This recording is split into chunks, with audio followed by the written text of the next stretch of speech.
नमस्कार दोस्तों एक बार फिर मैं हाजिर हूँ आपके लिए एक और बेहतरीन वीडियो लेकर। सॉरी फ्रेंड्स, पिछले हफ्ते मैं आपको वीडियो नहीं दे पाया था, कुछ अर्जेंट वर्क होने की वजह से मैं वीडियो नहीं बना पाया था। तो दोस्तों आज जो मैं वीडियो लेकर आया हूँ वो मैं आपको बताऊँगा काउल स्लीव। इस तरह की काउल स्लीव का पैटर्न आपको किस तरीके से बनाना है, इसके बनाने का मैं आपको बेसिक तरीका बताने वाला हूँ आज। ठीक है दोस्तों, आज की वीडियो में आपको बहुत ही आसानी से आपको काउल स्लीव बनाना सिखाऊंगा कि आप किस तरीके से काउल स्लीव बना सकते हैं। तो दोस्तों चलिए शुरू करते हैं। फ्रेंड्स, अभी तक आपने मेरे चैनल को सब्सक्राइब नहीं किया तो प्लीज़ सब्सक्राइब जरूर करें, साथ ही बेल आइकन प्रेस करना बिल्कुल भी ना भूलें। दोस्तों इसके लिए मैंने एक बेसिक स्लीव जो ली है ताकि ज़्यादा टाइम वेस्ट ना कर सकूँ मैं आपका।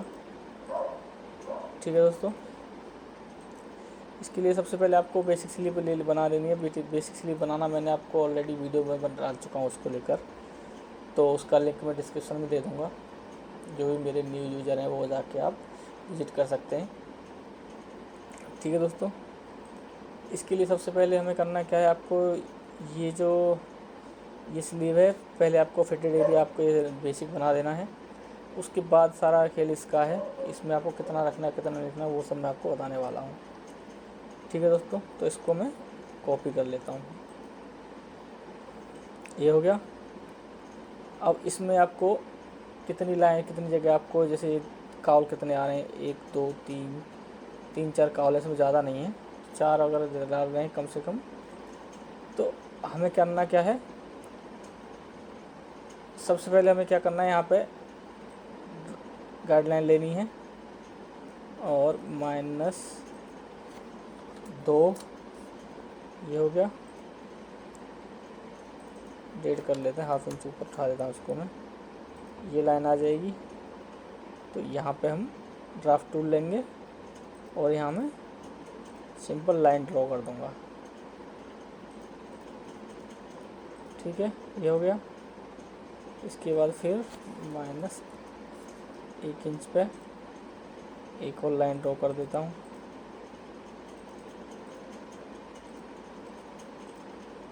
ठीक है दोस्तों, इसी तरीके से हम 4 लाइन में ड्रॉ कर दूंगा, जितने आपको प्लीट चाहिए उतना। 3 हो गई। चौथी वाली को मैं थोड़ा सा पास रख लेंगे 1.25 इंच पे, नहीं तो ये क्या है आर वॉल्यूम बन जाएगी जो कि गलत हो जाएगा।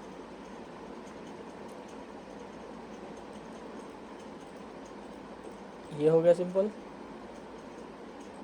अब हम इसमें क्या करेंगे, मैं इसको डिलीट कर देता हूँ। अब मैं लूँगा प्लीट वाला टूल, सॉरी ये है आपका प्लीट टूल जिसकी शॉर्ट की है L। तो अब हम डालेंगे इसमें यहाँ से यहाँ तक जितनी भी जो भी मैंने लाइन ड्रॉ करी इन पे हम डाल देंगे प्लीट। तो कम से कम मैं डालूँगा 1.5 इंच की, या आप 2 इंच की डालोगे तो एक प्लीट 4 जाएगा, वो ज़्यादा हो जाएगा। कम से कम 12 से 14 इंच फैब्रिक बढ़ना चाहिए कम से कम। तो मैं 1.5 इंच की प्लीट डाल देता हूँ। यहाँ से यहाँ सेलेक्ट किया, नाइफ प्लीट डालेंगे तो नाइफ प्लीट में 1.5 इंच लेफ्ट हो जाएगी। ठीक है, बहुत साइड रखना है, तो टोटल में आपका 3 इंच बढ़ जाएगा ये। ओके कर देंगे, ये आपका 3 इंच बढ़ गया। इसी तरीके से इस पर भी डालेंगे 1.5 इंच की, ये हो गया। ओके कर देंगे, ये बढ़ गया। ठीक है दोस्तों, अभी देख लेते हैं कितना कितना बढ़ रहा है। यहाँ से यहाँ तक आपका 3 इंच, 12 इंच कपड़ा बढ़ जाएगा। फिर से प्लीट वाला टूल लेना है। इस तरीके से आपको चारों जगह पे आपको प्लीट डाल लेनी है। ठीक है, ये हो गया। और सॉरी लास्ट वाला मैं डाल देता हूँ 1 इंच की, इस तरीके से। ठीक है दोस्तों, ये डल गया। अब हम क्या करेंगे, इसको इस तरीके से कर लेता हूँ। आप अगर चाहो तो इसको हाफ भी कर सकते हो, क्योंकि प्लीट वाला हो जाता है तो उसमें फ्रंट बैक कुछ रहता नहीं है। ठीक है, सिंपल तरीका है कि आप इसको यहाँ से मैं ऐड पॉइंट कर लेता हूँ इस तरीके से, और इसके बाद मैं कर देता हूँ इसको मिरर। ओपन करने के लिए आपको सेट ऑफ टूल, जिसकी शॉर्ट की है एच, क्योंकि फ्रंट और बैक की शेप बचती ही नहीं है इसके अंदर। ये हो गया, इसको रोटेट कर लेंगे। अब इससे फ़ायदा क्या होगा हमारा कि एक तरफ जो शेप बनाएंगे हम, वही शेप बनेगी दूसरी तरफ भी। ठीक है, तो ये हो गया। अब इसके लिए हम क्या करेंगे, शेप करेंगे इसके लिए यूज़ करेंगे हम एक आर्क टूल है इसमें जी, जिसकी शॉर्ट की है ए। ये लेंगे और हम जहाँ से हमने प्लीट डालना शुरू करी थी यहाँ से ऐड करेंगे इसको, और यहाँ तक पॉइंट पर जो आपका ये पॉइंट है इसका। अभी आप देखो तो ये एक ही डायरेक्शन में जा रहा है, तो आपको करना क्या है, शिफ्ट प्रेस करोगे। जैसे ही आप शिफ्ट करोगे प्रेस करोगे तो ऑटोमेटिक इसकी डायरेक्शन चेंज हो जाएगी इस तरीके से। ठीक है, अब थोड़ी थोड़ी इसकी हमें शेप करनी पड़ेगी।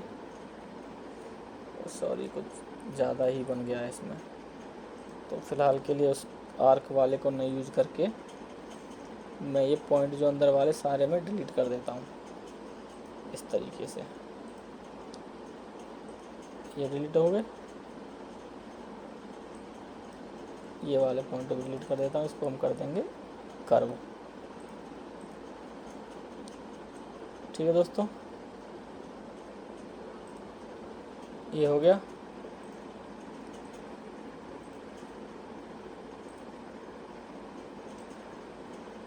अब मैं यूज करूँगा मूव पॉइंट, उससे हम क्या करेंगे, इसको बाहर की तरफ निकालेंगे इस तरीके से, और मैं इस वाले पॉइंट को भी बाहर निकालूंगा। नोच हटा देते हैं इस पे से, और एक्स्ट्रा पॉइंट एक दो हैं उनको भी मैं हटा देता हूँ। ये हो गया, और यहाँ से इसको हम बाहर कर देंगे।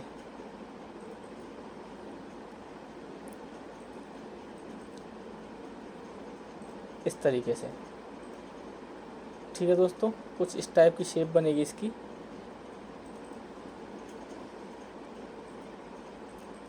थोड़ा सा बाहर ही रखना है, क्योंकि जितना आप इसमें फैब्रिक मिलेगा इसको, उतना ही इसमें काउल अच्छे से आएंगे।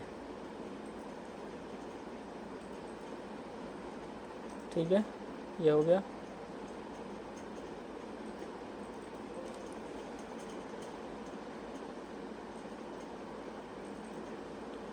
इसीलिए मैंने इसको मिरर किया था कि इसमें शेप कुछ फ्रंट और बैक की शेप कुछ बचती ही नहीं है इसके अंदर। जब आप इसको प्लीट ऐड कर लेते हैं, इसमें खोल लेते हैं इस तरीके से। ये आपका यहाँ देख लेते हैं कितना फैब्रिक आ रहा है। ठीक है, एक्स 6 इंच 6 12 इंच फैब्रिक है। ठीक है, कम से कम 10-12 इंच फैब्रिक होना ही चाहिए इसमें। अब हमें क्या करना है, प्लीट जो ऐड करनी है, जैसे आपको देख रहे होगे यहाँ पे ऊपर की तरफ ही प्लीट है सारी, तो ऊपर से अब हम इसमें प्लीट डालना शुरू ऐड कर देंगे। जिसके लिए हम क्या करेंगे, ऐड पॉइंट लेके प्लीट ड्रॉ कर देंगे। तो उसके लिए आपको करना क्या है, यहाँ से करीब हम लेंगे 4 इंच नीचे, 4.5 ले लेते हैं। ये हो गया, पहली प्लीट ऐड हो जाएगी। यहाँ से हमने कितनी 1.5 इंच की रखी थी, तो यानी कि हम इसमें 3 इंच फैब्रिक लेंगे। ये हो गया एक। ठीक है, अब इसके बाद बात करते हैं गैप की। तो गैप हम रख लेते हैं 1 इंच का या 1.25 इंच का। ठीक है दोस्तों, ये हो गया। इसी तरीके से हम 4 प्लीट ऐड कर लेंगे, 3 इंच की प्लीट, 1.5 इंच की प्लीट और 0.75 इंच का गैप।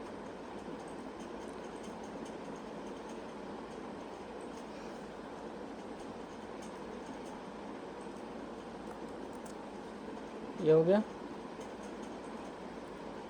और इधर ये हो गया। लास्ट वाली प्लेट थोड़ा सा ज़्यादा अंदर चली गई है, तो हम इसको दोबारा से डाल के डालेंगे। ऊपर मैंने ज़्यादा फैब्रिक ऐड कर छोड़ दिया है। तो इसकी कैलकुलेशन के लिए सिंपल सा फंडा क्या है, अब एक काम करते हैं, हम नीचे की तरफ से डालना शुरू कर देते हैं। ऊपर जहाँ पे जाएगा वहाँ जाएगा, तो नीचे से आर्मोल की तरफ से कम 3 इंच फैब्रिक छोड़ देते हैं। ये छोड़ दिए 3 इंच हमने यहाँ। अब लेंगे हम 3 इंच की प्लीट, फिर इसमें कर देंगे 0.75 इंच का गैप, फिर इसमें 3 इंच की प्लीट, देन 0.75 इंच गैप, फिर 3 इंच की प्लीट और 0.75। और लास्ट की प्लीट जो हमने डाली थी कितनी थी, 1 इंच की थी, उसको हम डाल देंगे 1 इंच की, सॉरी 2 इंच कपड़ा जाएगा उसमें, इस तरीके से। ठीक है दोस्तों, ये हो गया। ये है नोच टूल जिसकी शॉर्ट की है एन। हम क्या करेंगे, सिंपली नोच ऐड करते चले जाएंगे जो जो पॉइंट हमने ऐड किए उनके ऊपर।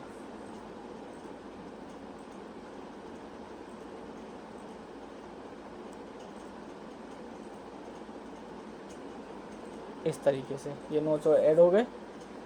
अब मैं ड्राफ्ट टूल यूज़ करूँगा जिसकी शॉर्ट की है डी, और इसको डायरेक्शन इसकी हम ड्रॉ कर देंगे, प्लीट हमारी किस तरफ जा रही थी। तो ये मेरी डायरेक्शन ऊपर की तरफ जाएगी, ये हो गया। इसी तरीके से सारी प्लीटों पे हम डायरेक्शन ऐड कर देंगे इसकी।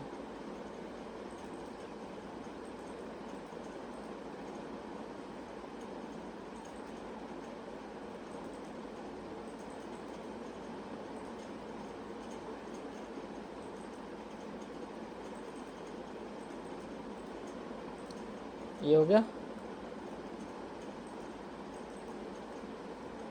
ठीक है दोस्तों, इस तरीके से आपका ये स्लीव का आपका बेस बन गया, तैयार हो गया। ये अभी तक का आपको समझ में आया होगा। ये हमारा ऑलमोस्ट बन के रेडी है स्लीव। इसी तरीके की आपको स्लीव बनानी पड़ेगी। ठीक है, इसके लिए आप क्या कर सकते हैं, बेस्ट फिटिंग के लिए इसकी जो ग्रेन है, इसकी ग्रेन हमेशा आप कोशिश करो कि 22 ग्रेन रहे। ठीक है, यानी कि इसको हम एंगल चेंज कर देंगे 45 डिग्री पर। रोटेट पर क्लिक करेंगे, एंगल डाल लेंगे आप 45 डिग्री, सेलेक्ट इंटरनल और लेफ़्ट राइट रोटेट जो भी करना है आपको करके फिर से न्यू बेस लाइन क्लिक कर देना है। अब आप देखोगे आपकी ग्रेन 22 ग्रेन होगी। इसको हम 22 ग्रेन बोलते हैं। ठीक है दोस्तों, इस तरीके से इसको थोड़ा सा हम इसको यहाँ से भी इसको फिटेड रखनी है तो अंदर कर लेंगे।